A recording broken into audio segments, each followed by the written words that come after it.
Dito muna po tayo sa Liwasang Bonifacio at atin pong pakinggan at suriing mabuti ang lahat ng mga pahayag ni Senator Robin Padilla.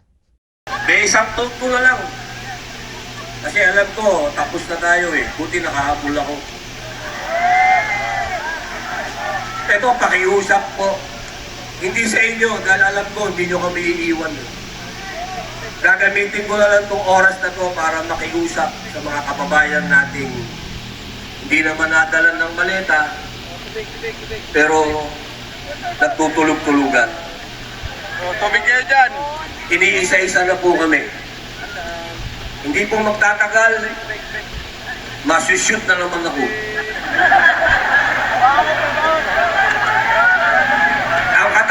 Ang katanungan na lang ngayon, kung ako boy isushoot dito o ipadadala ako sa Hague. Kasi yung kaso ko, obstruction of justice na ang warrant of arrest galing sa ICC. Dayuhan. Wala naman akong obstruction of justice dito.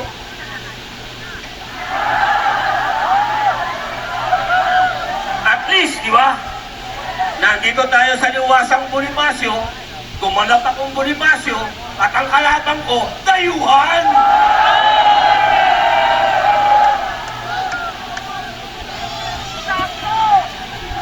Ang pakiusap ko, mga kababayan ko na nanonood, mga Muslim, mga kapatid kong Muslim, mga kapatid nating Katoliko, Kristiyano, kanina nandyan si Grego Belica, nagsalita.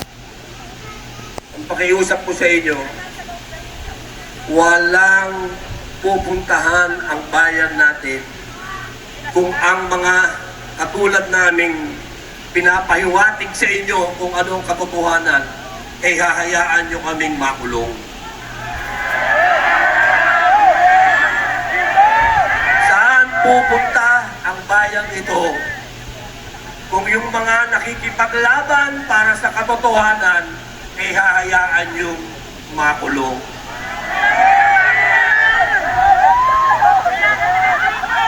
Ng aking social media nakalagay doon, kakasuhan na raw ako. Sabi nila, pinatakas ko daw si Bato. Naniniwala ba kayong pinatakas ko si Bato?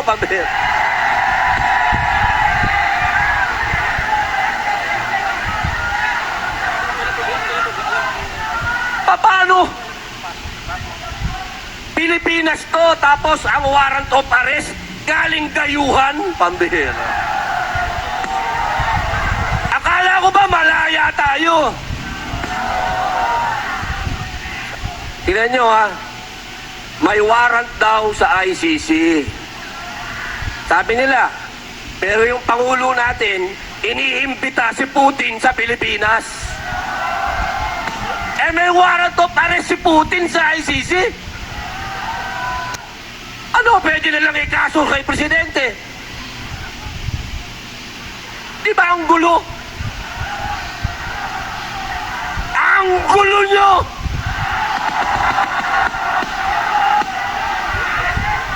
Anong ibig nilang sabihin?